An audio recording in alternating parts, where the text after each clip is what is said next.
بہرحال اس وقت تو یہ سلسلہ تھا، انہوں نے مجلس شورا بنائی، عالمی مجلس شورا، امیر خود ہی تھے، لیکن اس شورا کے نگران الگ سے انہوں نے ایک اپوائنٹ کیے. لیکن ظاہر ہے کہ جب اتنا ڈومیننٹ بندہ ہو جس نے جماعت خود بنائی ہوئی ہو تو شورا کس لیول تک اس سے اختلاف کر سکتی ہے. آپ پولیٹیکل جماعتوں میں بھی دیکھ لیں، آج تک پیپلز پارٹی بھٹو خاندان سے باہر نہیں نکل سکی. مسلم لیگ جب سے نواز شریف صاحب کے حوالے ہوئی ہے تو اب آپ دیکھ لیں، اب پچھلے دنوں انہوں نے اپنی بیٹی کو ایک بڑی پوسٹ کے اوپر نامزد کر دیا، حالانکہ اس سے زیادہ کنٹریبیوشن ہے اور زیادہ ٹیلنٹڈ لوگ موجود ہیں مسلم لیگ کے اندر، لیکن ان کو اوپر نہیں وہ لے کے آئے. احسن اقبال صاحب ہوں یا خاقان عباسی صاحب ہوں، خواجہ آصف صاحب ہوں، یہ سارے لوگ، تو یعنی وہ ایک ملوکیت شروع ہو جاتی ہے. یہاں پہ بھی مطلب اس وقت تو ایکسپیکٹ کو نہیں کر رہا تھا، الیاس قادری صاحب کو یہ امید بھی نہیں تھی کہ میری زندگی میں میری اولاد کوئی جوان بھی ہوگی. ظاہر ہے کہ ان کا جو ابھی بڑا بیٹا ہے احمد رضا، میرا خیال ہے بعد میں شاید عبید رضا نام رکھ دیا انہوں نے، جس کو اب انہوں نے امیر نامزد کیا ہے، یہ آلموسٹ میرے ہم عمر ہوں گے. تو یہ تو چھوٹی عمر کے تھے جب میری ان سے آخری دفعہ ملاقات ہوئی ہے. 2001 کی میرے خیال بات ہے، جب گجرات میں الیاس قادری صاحب آئے تھے، یعنی آج سے کوئی آلموسٹ 22 سال پہلے کی بات کر رہا ہوں. آج 8 جنوری 2023 ہے، تو میں بات کر رہا ہوں 2001 کی. تو اس وقت تو چھوٹی سی عمر، ٹین ایجرز میں ہی تھے یہ، سمجھ لیں آلموسٹ. اور جو اس سے چھوٹا بیٹا ہے وہ کافی شارپ ہے، لیکن وہ چونکہ دعوت اسلامی والوں میں جو شورا کے لوگ تھے انہیں اندازہ ہو گیا کہ یہ تو بچہ بڑا تیز ہے، بلال قادری، جس کی وجہ سے الیاس قادری صاحب اپنے ساتھ لکھتے ہیں ابو البلال. وہ نعت خوان بھی بہت اچھا ہے. جو لوگ دعوت اسلامی کے اجتماعات اٹینڈ کرتے رہے نا تو انہیں یاد ہوگا کہ 1995 میں پہلا اجتماع تھا جو ملتان میں ہوا. اس سے پہلے کراچی میں اجتماع ہوا کرتا تھا کورنگی 2.5 نمبر میں. تو 1995 میں ملتان شفٹ ہو گیا یہ، تاکہ پنجاب کے لوگوں کے لیے بھی آسانی ہو جائے، اور ملتان سینٹر بنتا ہے آلموسٹ پورے ملک کا، آپ ساؤتھ اور نارتھ کے اعتبار سے دیکھیں. تو اس وقت اویس قادری صاحب بھی دعوت اسلامی میں تھے، تو یہ نعت پڑھا کرتے تھے، تو پیچھے ایک چھوٹے سے بچے کی بھی آواز آتی تھی نعت پڑھنے کی، کئی ایک پرانی کیسٹس کے اندر موجود ہے. وہ بلال قادری اس وقت چھوٹا ہی تھا ظاہر ہے. تو بعد میں خیر وہ بلال قادری صاحب چونکہ بڑے شارپ تھے، پھر ان سے کچھ ایشوز بھی مس ہینڈل ہوئے. آپ کو پتہ ہے جب سلمان تاثیر کو اسیسینیٹ کیا گیا تو وہ جو ممتاز قادری صاحب تھے ان کی جب قبر بنی اور وہاں سے ایک آمدن کا سلسلہ شروع ہو گیا. آپ کو پتہ ہے جہاں بھی کوئی اس طرح ہوتا ہے تو مزار بنتا ہے. تو اس پورے سینیریو میں الیاس قادری صاحب اس سسٹم کا حصہ نہیں بنے. میں الیاس قادری صاحب کو پرسنلی جانتا ہوں، اور الیاس قادری صاحب کی شخصیت جو ہے یہ پاکستانی قوم کے لیے فی الوقت نعمت ہے، کیونکہ یہ ہارڈ لائنر نہیں ہے، یعنی یہ پیسو ریزسٹنس کے قائل ہیں. کبھی انہوں نے آپ دیکھیں کوئی پبلک پروٹیسٹ نہیں کیا، کبھی کسی احتجاج کے اندر، کسی پولیٹیکل ایشو کے اندر انوالو نہیں ہوئے. اسی وجہ سے ہماری ایجنسیز نے انہیں کئی سالوں سے جو ہے نا وہ امن کی نمبر 1 جماعت ڈکلیئر کر رہے ہیں پاکستان میں، دعوت اسلامی کو. اور جینوئنلی الیاس قادری صاحب پہ جب خود بھی مرڈر اٹیمپٹ ہوئی تھی اس کے بعد بھی انہوں نے کبھی کوئی احتجاج اس طرح نہیں کیا، کسی بھی ایشو میں انوالو نہیں ہوتے. جتنی بھی تحریکیں چلتی ہیں سیاست کے نام پہ یا مذہب کے نام پہ وہ کسی میں حصہ نہیں لیتے، یہ ان کی ایک نیچر ہے. وہ ممتاز قادری صاحب جو ہیں وہ ان کے مرید تھے، تو پھر ظاہر ہے ان سے بھی سوال ہوا. انہوں نے کہا کہ میں تو اس چیز کو صحیح نہیں سمجھتا کہ کوئی قانون خود ہاتھ میں لے اس حوالے سے. تو ظاہر ہے یہ تو نہیں صحیح سمجھتے اس کو. پچھلے دنوں آپ کو پتا ہے ادے پور میں بھی ایک سانحہ ہوا انڈیا کے اندر، اس کے اوپر تو باقاعدہ پھر ان کی ویڈیو آ گئی کہ میری پوری زندگی گواہ ہے، میں نے کبھی ایسے معاملہ نہیں کیا. حالانکہ اس ویڈیو آنے سے پہلے میں ویڈیو ریکارڈ کروا چکا تھا کہ الیاس قادری صاحب اس طرح کے نہیں ہیں، مجھے پتا ہے. میں تو اس بات کی تعلیم دیتا آیا ہوں کہ اگر خدا نہ خواستہ مجھ پر بھی کوئی ظلم و زیادتی ہو تب بھی میرے مریدین اور دعوت اسلامی والے ہرگز تشدد و مزاحمت اور قانون کی خلاف ورزی کا راستہ اختیار نہ کریں. میرے انتقال کے بعد بھی موجودہ سیاست اور سیاسی سرگرمیوں، ہڑتالوں، احتجاجی ریلیوں اور دھرنوں وغیرہ سے دور رہیں اور پرامن رہ کر لوگوں کو نیکی کی دعوت دیتے رہیں. ادے پور ہند میں ہونے والے قتل کے واقعے میں بھی کیونکہ دعوت اسلامی کا نام لیا گیا ہے، اس لیے وضاحت کرتا چلوں کہ یہ بھی چند افراد کا ذاتی فعل اور ان کا پرسنل میٹر ہے، جس کا دعوت اسلامی سے، مجھ سے اور میری ترغیب اور تربیت سے کوئی تعلق نہیں. اور اس وجہ سے ہی دعوت اسلامی کے علاوہ جو باقی بریلوی مکتب کی جماعتیں ہیں جو تھوڑی ہارڈ لائنر ہیں، جس طرح ٹی ایل پی ہے، تحریک لبیک، یہ لوگ بڑے ناراض ہیں الیاس قادری صاحب سے انٹرنلی کہ بھئی یہ تو کوئی ہمارے ساتھ کسی تحریک میں شامل نہیں ہوتے. ایون ممتاز قادری کے جنازے میں شامل نہیں ہوئے، ایک بہت بڑی ایک ایکٹیویٹی تھی. بہرحال اس کی ریمیڈی کرنے کے لیے حاجی بلال قادری جو چھوٹے بیٹے ہیں ان کے، اب تو خیر چھوٹے تو نہیں، وہ شادی شدہ ہیں وہ جناب ننگے پاؤں ممتاز قادری صاحب کی قبر تک گئے. اور وہ خبر جب باہر نکلی، ایجنسیز نے پھر اپروچ کیا دعوت اسلامی والوں کو کہ بھائی پاکستان کی سب سے بڑی عدلیہ ایک بندے کو پھانسی دے رہی ہے اور آپ اسے ہیرو بنا کے پیش کر رہے ہیں، دوسری طرف آپ امن کے دائیں ہیں، آپ کا کیا لینا دینا ہے؟ اب جو الیاس قادری صاحب کی جماعت میں ایسے لوگ تھے جو چاہتے تھے کہ بلال قادری جو بڑا شارپ ہے یہ اوپر نہ آئے، تو انہوں نے اس موقع کو غنیمت جانا، انہوں نے الیاس قادری صاحب کو ڈرانا شروع کر دیا کہ دعوت اسلامی پہ پابندی لگ جائے گی، آپ اس سے اعلان برات کر دیں.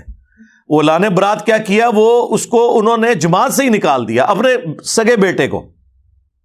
آپ اندازہ کریں. اچھا یہ میرے پاس ساری اندر کی رپورٹیں، ہمیں تو پتہ ہے، آپ کو سارے اندر کے لوگ خبر دیتے ہیں، کچھ ہمیں خود بھی پتہ ہوتی ہیں، پھر ہم کافی ذہین بھی ہیں، چیزوں کو سمجھ لیتے ہیں اور چیزیں جڑ جاتی ہیں ساری چینز. تو ان کو انہوں نے کھڈے لائن لگا دیا. بس وہ عید کے عید کبھی کو ملاقات ہو جاتی ہے، باقی دعوت اسلامی سے اب بلال قادری کا کوئی لینا دینا نہیں رہ گیا. یہ عبید رضا یا احمد رضا، یہ بیچارہ بالکل ہی سدھ ہے. ہاں اس کے اندر یعنی شرافت تو بہت زیادہ ہے، لیکن وہ جو چلاکی ہوشیاری جو تھی الیاس قادری صاحب کی، اس کے امین جو ہے وہ بلال قادری صاحب ہیں، اور جو ان کی بالکل شرافت ہے اس کے امین یہ ہیں. یا تو یہ دونوں کٹھے رہتے، بل ان کو انہوں نے پتہ صاف کر دیا. بس اسی وقت پھر ان لوگوں نے موقع غنیمت جانا کہ اب یہ الیاس قادری صاحب ڈیفینسو موڈ میں گئے ہیں، ورنہ تو بڑی وہ پیر بھی ہیں ان کے، بڑا ان کو وہ عزت کی نگاہ سے دیکھتے ہیں، کوئی سوچ نہیں سکتا ان سے کوئی اختلاف رائے کر سکے. انہوں نے کہا لگ دے آتنا، ایک دو کام ایجنسیوں نے کہا کہ ہم خود ان سے کروا لیں. اب ظاہر ہے کہ وہ ڈائریکٹ تو سامنے نہیں آتے، ان کا طریقہ واردات ہے، وہ تو ہمیں پتہ ہے، ہمارے ساتھ بھی انہوں نے ہاتھ کرنے کی کوشش کی ہے لیکن ہم ان کے قابو نہیں آئے. تو یعنی میں اشارتاً بات کر دیتا ہوں، ایک جرنیل جو کہ اب ریٹائرمنٹ لے چکا ہے وقت سے پہلے، آپ کو پتہ ہے اس نے ایکس پرائم منسٹر کے ساتھ بھی گیم کی، ایکس آرمی چیف کے ساتھ بھی گیم کی، اس نے میرے ساتھ بھی گیم ڈالنے کی کوشش کی. لیکن آپ کو پتہ ہے کہ بنو امیہ کی چالیں جہاں ختم ہوتی ہیں وہاں سے ہماری عقل سٹارٹ ہوتی ہے. میں ہر معاملات کو دیکھتا ہوں، اس کے بعد ظاہر ہے میں نے اپنے اصولوں پہ کمپرومائز نہیں کرنا ہوتا، اس لیے میں ہتھے نہیں چڑھتا ہوں. جو بندے کمپرومائز کرتے ہیں نا وہ پھر ہتھے چڑھ جاتے ہیں. خیر ان لوگوں نے ان کو اس طرح پٹو ڈالا کہ آپ کو پتہ ہے کہ عرب ملکوں میں دعوت اسلامی پہ پابندی ہے کیونکہ وہ ہارڈ لائنر ہے بریلویوں کے اعتبار سے. سعودی عرب کے اندر یہ گرین پگڑی کے اوپر کو کسی کو دیکھ لیں تو وہ پکڑ کے وہاں پہ شرطیں جو ہیں بٹھا لیتے ہیں. ظاہر ہے وہ پاکستانی اہل حدیث ہیں وہابی، تو وہ تو ان سے نفرت کرتے ہیں. اب یہ بڑا اچھا موقع تھا، بیچ میں بندے انوالو ہوئے. یعنی یہ باتیں میں آپ کو جو بتا رہا ہوں، جو ان اندر کے لوگ ہیں جن میں پاکستان لیول کے بریلویوں کے علماء اور مفتی بھی شامل ہیں، انہوں نے مجھے خود یہ باتیں بتائی ہیں اور پھر کچھ قرائن بھی بتا رہے تھے کہ الیاس قادری صاحب کی منتیں لوگ مار بیٹھے کہ بھئی آپ پگڑی کے رنگ کو فکس کیوں کر رہے ہیں؟ نبی علیہ السلام سے تو مختلف کلرز کی پگڑیاں پہننا ثابت ہیں. اور آپ کو پتہ ہے جب انہوں نے پگڑی چینج کی، سب سے پہلے میں نے مبارکباد دی تھی کہ چلیں اچھا ہوا. اس سے پہلے تو ہم لوگوں کہتے تھے سفید پگڑی یا کالی باندھو، تو وہ تو اسے سفید پگڑی کو دیوبندیوں کی نشانی اور کالی پگڑی کو شیعہ کی نشانی سمجھتے تھے، حالانکہ اس میں تو بخاری مسلم میں احادیث ہیں. میں نے الگ سے اس پہ کئی ویڈیوز ریکارڈ کروا چکا ہوں. بہرحال وہ موقع غنیمت جانتے ہوئے انہوں نے جناب کام یہ ڈالا کہ پھر انٹرنیشنل ایجنسیز انوالو ہو گئی. انہوں نے کہا کہ اچھا پاکستان میں بڑی انفلوئنشل جماعت ہے یہ، اور بریلوی مکتب سب سے بڑا مکتب ہے پاکستان کا اور نان وائلنٹ بھی ہے، تو ہم نے وابیوں پہ اتنا پیسہ لگایا، اس کے باوجود یہاں ہمیں کوئی آؤٹ پٹ نہیں ملی۔ وہ آؤٹ پٹ کیا چاہتے تھے کہ ملوکیت کو پروموٹ کیا جائے، یزید کو رحمۃ اللہ علیہ کہا جائے اور حسین کو نیچے کیا جائے۔ اس میں نہ ان کی کوئی یزید سے ہمدردی ہوتی ہے، نہ یزید کے باپ کے ساتھ کوئی ہمدردی ہوتی ہے، اور نہ کوئی حسین سے بغض ہوتا ہے، نہ حسین کے باپ کے ساتھ بغض ہوتا ہے۔ اصل میں وہ اپنی لائن سیدھی کر رہے ہوتے ہیں کہ اگر یزید کی ملوکیت جسٹیفائی ہوتی ہے تو عرب ملکوں میں تو آپ کو پتہ ہے نہ ڈیموکریسی ہے نہ خلافت ہے، وہ تو ملوکیت خاندانی ایک ڈائنسٹی لے کے چل رہے ہیں۔ تو انہوں نے کہا چلو بریلویوں پہ پیسہ لگاتے ہیں۔ لیکن یہ باتیں اب الیاس قادری صاحب کو تو نہیں پتا، وہ تو نیچے کے لوگ استعمال ہو رہے ہوتے ہیں۔ انہوں نے پھر جناب بیچ میں ان کے گھسے کہ جی آپ لوگ کچھ ہمارے لیے معاملات کریں تو کچھ ہم آپ کو ریلیف دیتے ہیں، آپ کو مکہ مدینے میں مرکز بھی دے دیں گے، بنانے کی اجازت دے دیں گے۔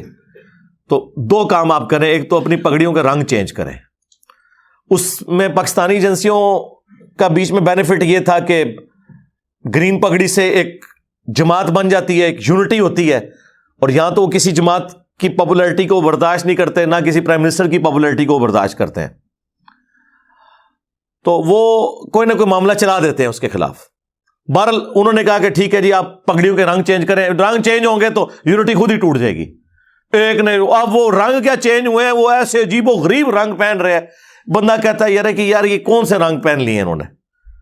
اچھا، ایک تو یہ کام کروایا، دوسرا انہوں نے ان سے یہ کہا کہ بھئی آپ کو پتا ہے کہ حضرت امیر معاویہ رضی اللہ تعالیٰ عنہ کے خلاف بڑا پروپیگنڈا ہو رہا ہے یہاں پہ، شیعہ رافضی جو ہے وہ کر رہے ہیں، حالانکہ مسئلہ یہ نہیں تھا، مسئلہ اپنی ملوکیت بچانا تھا، تو آپ جو ہے نا اس کے اوپر تھوڑا سٹانس لیں۔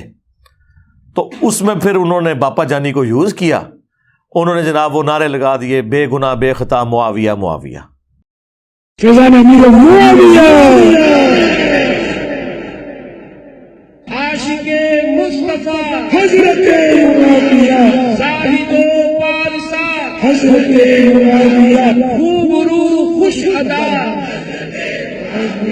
خوش نما خوش لقا، حضرت معاویہ، مخلص و با وفا، حضرت معاویہ، بے گناہ بے خطا، حضرت معاویہ، بے گناہ بے خطا، حضرت معاویہ، بے گناہ بے خطا، حضرت حضرت اتوار کو بڑی رات ہے 22ویں شب، اتوار کو جلوس بیعت معاویہ نکلے گا اور انشاءاللہ مدنی مذاکرہ ہوگا اور لنگر معاویہ بھی کھائیں گے انشاءاللہ۔ فیضان امیر معاویہ۔ ٹھیک ہے، اندازہ کریں عمار ابن یاسر جنہیں اتنے ظالمانہ طریقے سے جنگ صفین میں قتل کیا گیا، ان کے لیے کسی بریلوی نے نعرہ نہیں لگایا بے گناہ بے خطا عمار ابن یاسر، اور ان کے قاتلین کو بڑھا چڑھا کے پیش کیا۔ تو اب اس کی وجہ سے آپ کو ہوتا ہے پھر بریلویوں میں دو دھڑے بن گئے۔ خیر اس شر میں سے بھی ایک خیر نکلا ہے، تو وہ دو دھڑے بن گئے ہیں، ایک جو ہے وہ اب پرو بنو امیہ ہیں، اور دوسرے جو ہیں وہ پرو جو ہے وہ آل رسول ہیں، اہل البیت ہیں علیہم السلام۔ یہ پوری گیم اس سینیریو میں ہوئی ہے۔ یہ خیر یہ ویڈیو جب اپلوڈ ہوگی تو کئی لوگوں کے عقدے، کئی صحافیوں کے عقدے بھی حل ہو جائیں گے کہ اصل گیم کیا تھی پیچھے، یہ پگڑیوں کے رنگ چینج کرنے میں اور یہ بے گناہ بے خطا معاویہ نعرہ لگانے میں۔ بھائی الیاس قادری صاحب کو جماعت بنائے ہوئے 25-30 سال ہو چکے، 1981 میں انہوں نے جماعت بنائی ہے، کبھی انہوں نے کسی کنٹراورشل ٹاپک کو چھیڑا نہیں ہے۔ اچانک جو ہے وہ آخری عمر میں پہنچ کے انہوں نے جس کو کہتے ہیں چکی کے نیچے ہاتھ دے لیا ہے، یہ بات کر کے کیا ضرورت تھی؟ لیکن پھر وہ گھبرا گئے، ظاہر ہے پھر آپ کو پتا ہے ریونج جب آیا، ان کی کئی مسجدوں میں درس بند ہو گئے، پنڈی مری کے پی سائڈ پہ، تو آپ کو پتا ہے وہ مفتی حنیف قریشی صاحب اور ان کے جو وہ شیخ ہیں حسین الدین شاہ صاحب، ان کا کافی انفلوئنس ہے، اس کی وجہ سے ان کے اوپر کافی پریشر آیا۔ پھر مفتی منیر صاحب نے بھی ان کو سمجھانے کی کوشش کی، الٹیمیٹلی انہوں نے اپنا بیان واپس لے لیا، یہ کہہ کے کہ میں آئندہ یہ نعرہ نہیں لگاؤں گا۔